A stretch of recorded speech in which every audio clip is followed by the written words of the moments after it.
Good morning students, myself Mridula from Springfields Public School.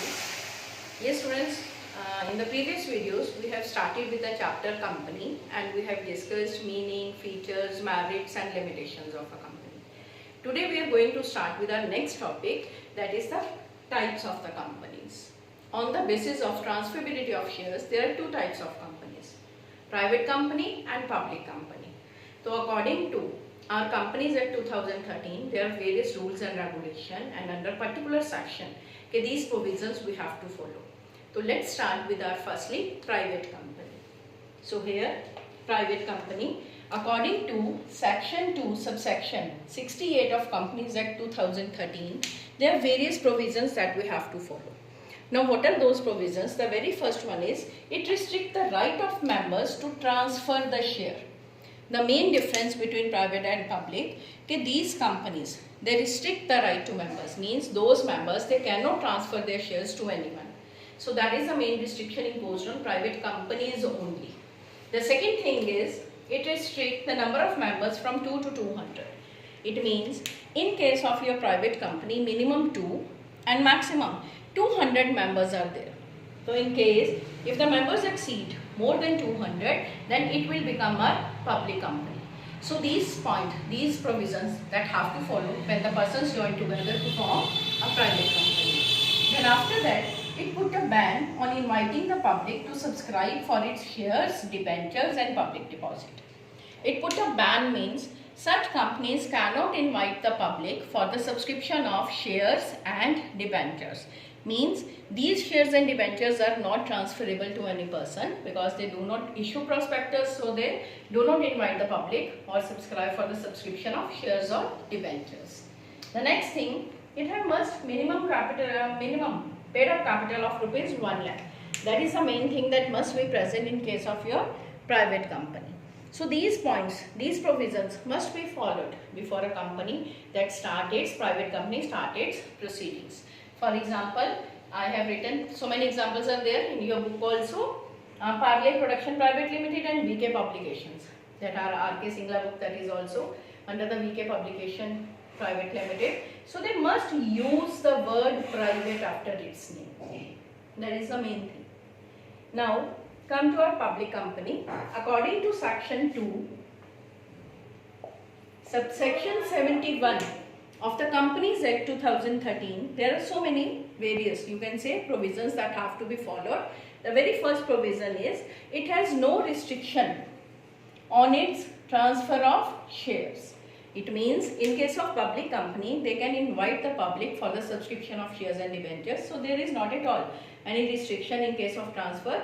The shares are freely transferable, that can be sold to any person and they can be purchased. Second thing, it has no maximum limit on the number of its members. It means minimum 7 in case of public company and maximum no limit. Means as many members that can be there, that can be the part of your public company. There is not restriction on its members, as here in this case it is restricted up to 200 only. Then the next thing, it has no restriction on the transfer of shares, debentures and public deposit. That in case of public company, the shares are freely transferable and they invite the public for the subscription of shares, debentures, and so in this case, the public has been given an open invitation and such companies issue prospectus, that is the advertisement of a company. So they can invite the public for the subscription of shares, debentures and public deposit. And here the minimum paid up capital is rupees 5 lakh, as in case of private company it is 1 lakh.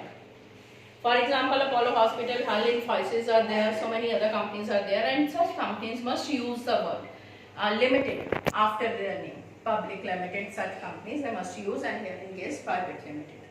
So these are the main points of difference between the private and public company. In your book, one more question is there regarding the difference. So you have to go through with that also. On the basis of these, we can differentiate between these companies. The main points of difference are, first is name. As the public companies, they must use the word public limited, and in case of private company, they must use the word private limited after its name. The second point is number of members.